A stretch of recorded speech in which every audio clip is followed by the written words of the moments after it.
నమస్తే, welcome to Telugu రాజ్యం. నేను మీ వెంకట గణవరపు. ప్రస్తుతం స్టూడియోలో ఉన్నారు ప్రముఖ లాయర్ బాలాగారు. బాలాగారు నమస్తే అండి. నమస్తే. సిట్కి సంబంధించి గ్యాప్ ఏంటి, ఇప్పుడు మళ్ళీ విచారణ అనాలా ఏంటి, ఏమనాలి? ఏం లేదండి, లడ్డూకి సంబంధించిన అంశంలో సుప్రీంకోర్టుకి వెళ్ళినప్పుడు సుప్రీంకోర్టు ఏం చేసిందంటే ఒక డైరెక్షన్స్ ఇచ్చింది. స్టేట్ గవర్నమెంట్ ఒక టీంని కాన్స్టిట్యూట్ చేసింది, సిట్ని. దాన్ని డిజాల్వ్ చేస్తూ సెంట్రల్ గవర్నమెంట్ స్టేట్ గవర్నమెంట్కి సంబంధించిన మెంబర్స్తో వేస్ట్ చేసుకుని ఒక బృందాన్ని క్రియేట్ చేసింది, ఒక కమిటీని కాన్స్టిట్యూట్ చేసింది. దాని సిట్ టీమ్. దాంట్లో సిబిఐ నుంచి 2 డైరెక్టర్లు, సిబిఐ కేటగిరీలో ఉన్న వ్యక్తులు, సెంట్రల్ గవర్నమెంట్ కాబట్టి, అలానే ఫుడ్ లైసెన్స్ అథారిటీకి సంబంధించిన ఒక వ్యక్తి, 2 స్టేట్ గవర్నమెంట్కి సంబంధించిన పోలీస్ ఆఫీసర్లు ఏర్పాటు చేసింది. అయితే ఇప్పుడు ఈ సిట్ ఏర్పాటైన తర్వాత స్పెషల్ ఇన్వెస్టిగేషన్ టీం ఏదైతే ఉందో ఆ టీం విచారించాలి, కానీ ఆ టీము వేరే వ్యక్తులకి పవర్స్ డెలిగేట్ చేయడానికి ఉండదు, అధికార బదలాయింపు లేదు, ఉండదు. సో ఆ అంశం మీదనే ఇప్పుడు దాకా చర్చ నడుస్తుంది. అంటే ఇప్పుడు వీళ్ళు వేరే వాళ్ళకి బదలాయించి ఇన్వెస్టిగేషన్ వేరే వ్యక్తుల్ని వాడుకోవచ్చు. ఇన్వెస్టిగేషన్ కి కావాల్సిన పనుల గురించి ఒక బుక్ కీపర్ గా వాడుకోవచ్చు. Okay, you can't delegate your power to him. మీరు అడగాల్సిన క్వశ్చన్స్ వారితో అడిగించకూడదు. మీరు చేయాల్సిన పని మీరు నోటీస్ ఇవ్వాల్సిన, మీరు నాకు నోటీస్ ఇవ్వాలి, కానీ వాడితో నోటీస్ ఇప్పించకూడదు. అది ఇల్లీగల్. దాన్ని ఏమంటారంటే beyond his powers, beyond his వారెంటో. నీ వారెంటో లేకుండా నువ్వు ఎట్లా నోటీస్ ఇస్తావు? That's illegal. సో దాని మీదనే ఇప్పుడు చర్చ మొత్తం నడుస్తుంది. ఇంకా ఇన్వెస్టిగేషన్ పార్ట్ అంటారా, అది నాకు తెలిసి ఇంకా ఎన్ని పడుతుందో. ఇప్పుడు ఇన్వెస్టిగేషన్ పూర్తయ్యి ఛార్జ్ షీట్ వేస్తేనే మళ్ళీ కోర్టు ప్రొసీడింగ్స్ ఉంటాయి. అవునవును, అంతే కదా. అది ఇప్పుడు ప్రస్తుతం ఏ కోర్టుకి వెళ్తుంది? సార్ నేను ఒక చిన్న ఎగ్జాంపుల్ చెప్తాను చూడండి. నేను ఒక పిల్ వేసాను స్టాంప్ ప్యాడ్ మీద. తిరుపతి లడ్డు విషయం పక్కన పెడితే తిరుపతిలో స్టాంప్ ప్యాడ్ కూడా జరిగింది. తొక్కిస్లాట జరిగింది కదా. అక్కడ జనాలు చాలా మంది చచ్చిపోయారని చెప్పేసి అని హైకోర్టు ఏం చేసిందంటే, హైకోర్టు డైరెక్షన్స్ ఇవ్వకముందే రాష్ట్ర ప్రభుత్వం ఏం చేసిందంటే హుషారుగా సింగిల్ మ్యాన్ రిటైర్డ్ హైకోర్టు జడ్జితో ఒక టీంని ఒక కాన్స్టిట్యూట్ చేసి, రైట్, కమిటీ లాగా ఆయన ఒక 1 మ్యాన్ కమిటీ లాగా వేసి ఎంక్వైరీ చేయండి అని చెప్పింది. ఈ రోజు వరకు కూడా అది అతి లేదు గతి లేదు. మీరు పిల్లి ఇప్పుడు వేసారు, అది వేసి డిస్పోజ్ అయిపోయి చాలా రోజులు అయిపోతుందండి. డైరెక్షన్స్ కూడా ఇచ్చేసారు. ఒక రిటైర్డ్ హైకోర్టు జడ్జిని కూడా అపాయింట్ చేశారు. ఆయన ఏం చేస్తుండే ఇప్పుడు తెలియదు. మీరు పిల్లేసిన తర్వాత ఆయన అపాయింట్ చేశారు. పిల్లేసిన తర్వాతనే గవర్నమెంట్ అపాయింట్ చేసేసింది. గవర్నమెంట్ అపాయింట్ చేసింది కాబట్టి హైకోర్టు కూడా ఇంకా వాళ్ళని అపాయింట్ చేశారు కాబట్టి దాన్ని ఆర్డర్ని బేస్, ఆ జీవోని బేస్ చేసుకొని డిస్పోజ్ కూడా చేసింది. సో జీవోలు అపాయింట్ చేశారు కాబట్టి ఇప్పుడు మీరు అనుకున్న ప్లీ ఓవర్ అయిపోయింది కాబట్టి క్లోజ్ చేస్తున్నాం అని చెప్పి క్లోజ్ చేసింది. అపాయింట్ అయిన ఆయన ఏం చేస్తున్నాడు ఇప్పుడు దాకా? ఎందుకని ఏం చేయట్లేదు మనకేం తెలుసు. అదే కదా ఇప్పుడు క్వశ్చన్ ఇక్కడ.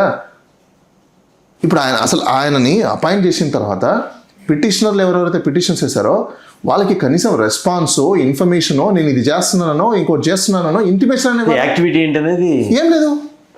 నా పిటిషనర్కి లేదు, నా సమాజానికి లేదు. అంటే అక్కడ జవాబు చెప్పాలా సార్? జవాబు పిటిషనర్లకి ఖచ్చితంగా చెప్పాలి సార్. ఆయన ఇన్వెస్టిగేషన్ చేసి కమిటీ రిపోర్ట్ ఇస్తుంది. కమిటీ సార్ ఒక క్వశ్చన్ చెప్తాను. ఇప్పుడు అసలు ఆ సింగిల్ మ్యాన్ ఎక్కడ ఉన్నారు, ఆ కమిటీ ఏం జరుగుతుంది? ఇప్పుడు పిటిషన్ వేసిన వాళ్ళు రీజనబుల్ ఎక్స్పెక్టేషన్స్ కదా వాళ్ళకి, మరి వాళ్ళు ఎక్స్పెక్ట్ చేయరా? ఇక్కడ ఒకటి ఉంది, జరిగిన దానికి ఎలా జరిగిందని తెలియటం అనేది ఎంక్వైరీ చేయాలి. న్యాయం.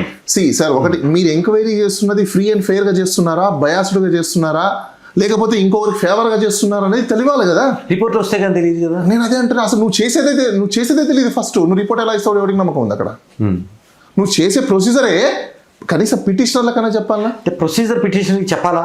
జవాబుదారీ సింగిల్ మ్యాన్ కమిటీ అయినా ఎవరైనా బాధితుల తరపున ఒక వ్యక్తి వెళ్ళినప్పుడు వాళ్ళకి ఆన్సర్ చెప్పాల్సిందే. ఇప్పుడు మీరు బాధితుల తరపున ఒక న్యాయస్థానంలో ఒక పిటిషన్ వేశారు అనుకోండి, మీకు కాపీలు సర్వ్ చేసే బాధ్యత ఉందా?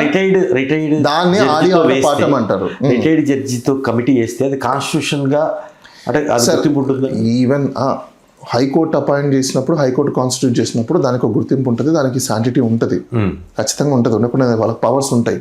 ఎంక్వైరీ యాక్ట్ కింద వాళ్ళకి పవర్స్ ఉంటాయి, ఉన్నప్పుడు కమిషన్ యాక్ట్ కింద.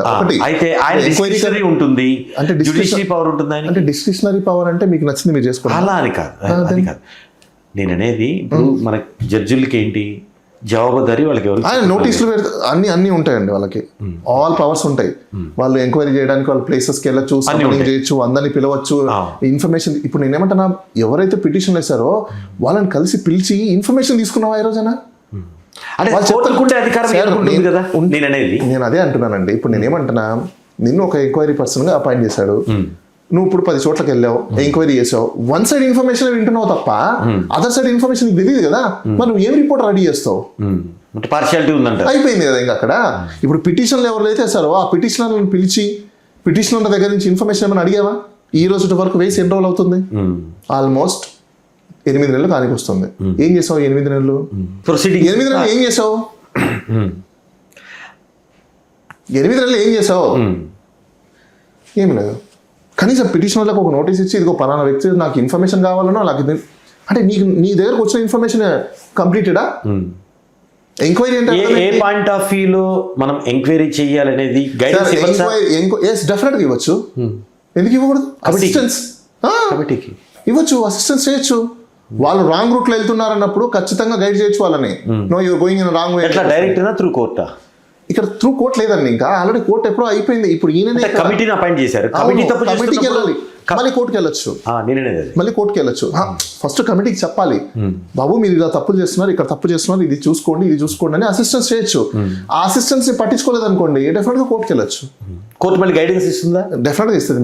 కావాలంటే కమిటీని కూడా మారుస్తుంది, ఆ కమిటీని కూడా మారుస్తుంది. ఈ ప్రొసీడింగ్స్ అంతా ఓకే, దీన్ని పక్కన పెడితే లడ్డు విషయంలో సరే ఆ రోజు ఏం జరిగింది ఏంటి అనేది పక్కన పెడితే డ్యామేజ్ ఎవరికి జరిగింది, మైలేజ్ ఎవరికి వచ్చింది? అంటే సార్ ఇక్కడ డ్యామేజ్ మైలేజ్ అనే అంశాలు అన్ని పార్షియాలు ఉంటాయి. నేనేమంటున్నా, అసలు జరిగిందా లేదా అది పక్కన పెడితే అది కోర్టు నిర్ణయిస్తుంది, దాని మీద మనం మాట్లాడగలం.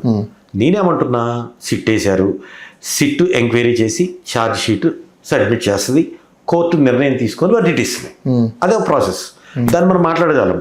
నేనేమంటున్నా, ఇక్కడ పొలిటికల్గా అది టర్న్ తీసుకున్నప్పుడు డ్యామేజ్ ఎవరికి మైలేజ్ ఎవరికి అనే పాయింట్ ఆఫ్ వ్యూ వస్తుంది. ఇక్కడ డ్యామేజ్ ప్రస్తుతం ఉన్న కూటమి ప్రభుత్వానికి వస్తుంది. ఎందుకంటే సబ్సీక్వెంట్ గా ఇంకో స్టాంప్ ప్యాడ్ జరిగింది, అది జరగకపోయి ఉండే అపోజిషన్ పార్టీకి వీళ్ళు ఏంటి చెప్తాను. ఒక తప్పు జరిగిందంటే ఎవరో వాళ్ళ మీద నెట్టడానికి బాగుంటది, రిపీటెడ్ గా జరుగుతున్నాయంటే అప్పుడు ఎవరి మీద వేయగలుగుతాం? సెంటిమెంట్ గా చూస్తున్నారా? ఎగ్జాక్ట్లీ. మరి ఏదైనా మనం ఇప్పుడు సెంటిమెంటల్సే కదా మనం అందరము. టెక్నికాలిటీలో కూడా సెంటిమెంటల్స్ ఉంటాయండి. ఇప్పుడు నీకు ఒక చోట తప్పు ఏదో జరిగిపోయింది అంటే దట్స్ ఫైన్ అని అనుకోవడానికి ఉంది. మనము రిపీటెడ్ గా జరుగుతున్నాయంటే అర్థం ఏంటి? ప్రాక్టికాలిటీగా చూడాలి కదా. మరి ప్రాక్టికల్ కూడా తీసుకోండి. ఒకటి తిరుపతి లడ్డు ఇష్యూ బయటికి తీసుకొచ్చింది ఎవరు? ఇలా ఏదో నెయ్యిలో కల్తీ ఉందని చెప్పేసి అని వీళ్ళే. స్టాంప్ ప్యాడ్ దగ్గర జరిగింది ఎవరు? మీరే. అక్కడ మనము ఇంకోటి వైజాగ్ దగ్గర టెంపుల్ దగ్గర జరిగింది ఎవరు? వీళ్ళదే. సో అప్పుడు ఏం కనిపిస్తుంది ఇక్కడ?